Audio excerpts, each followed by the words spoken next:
የደርግ ከፍተኛ ባለስልጣናት እጣ ፈንታ ከ1983 ዓ.ም በኋላ አዲስ አበባ ጣሊያን ኤምባሲ በጥገኝነት ከገቡት መካከል አራቱ የቀድሞ መንግስት ከፍተኛ ባለስልጣናት፣ አንድ ሌፍተናንት ጀነራል ተስፋዬ ገብረኪዳን።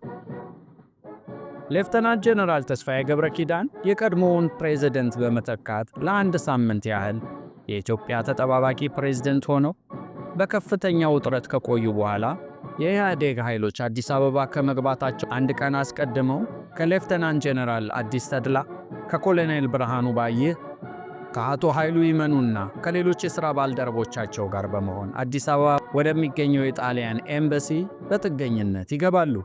እንደሚታወቀው ጣሊያን ኤምባሲ ከገቡት 7 ሰዎች መካከል አንደኛዋ ሴት ናቸው።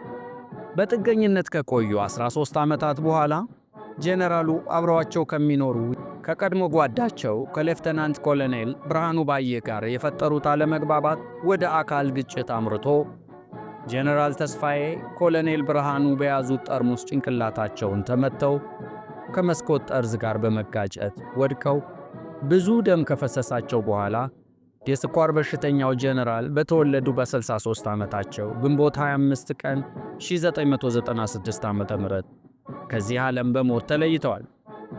ጄኔራል ተስፋዬ ስለ ፕሬዝደንቱ አገር ጥሎ የመሄድ ምስጢርና ስለ ግንቦቱ መፈንቅለ መንግሥት ሙከራ የሚያውቁትን ታሪክ አምቀው እንደያዙት እስከ ወዲያኛው አሸልበዋል። ይህ ከመሆኑ በፊት ቀደም ባሉት ዓመታት ደግሞ የቀድሞ የሂድሪ ምክትል ጠቅላይ ሚኒስትር የነበሩት አቶ ኃይሉ ይመኑ በተጠለሉበት እዚያ ኤምባሲ ውስጥ ራሳቸውን እንደገደሉ ሲዘገብ፣ ሌሎች 2 ግለሰቦች ደግሞ እጃቸውን ለኢህአዴግ መንግሥት እንደሰጡ ታውቋል። ሌፍተናንት ጀነራል አዲስ ተድላና ሌፍተናንት ኮሎኔል ብርሃኑ ባየ በኮሎኔል መንግሥቱ ኃይለማርያም የክስ መዝገብ በዘር ማጥፋት ወንጀል ተከሰው ጉዳያቸው በሌሉበት በፌዴራሉ ጠቅላይ ፍርድ ቤት ሲታይ ቆይቶ በግንቦት ወር 2000 ዓ.ም ፍርድ ቤት በሞት እንዲቀጡ ወስኖባቸዋል። ይሁን እንጂ እነዚህ 2 የቀድሞ መንግሥት ከፍተኛ ባለሥልጣናት ለ24 ዓመታት ያህል እዚያው ጣሊያን ኤምባሲ ውስጥ በጥገኝነት ይገኛሉ። ጠቅላይ ሚኒስትር ፍቅረ ሥላሴ ወግደረስ፣ ሌፍተናንት ኮሎኔል ፍስሐ ደስታ፣ ሻምበል ለገሰ አስፋው፣ ኮሚሽነር ገሰሰ ወልደ ኪዳን፣ ሌፍተናንት ኮሎኔል ደበላ ዲንሳና ሜጀር ጀነራል ውብሸት ደሴ።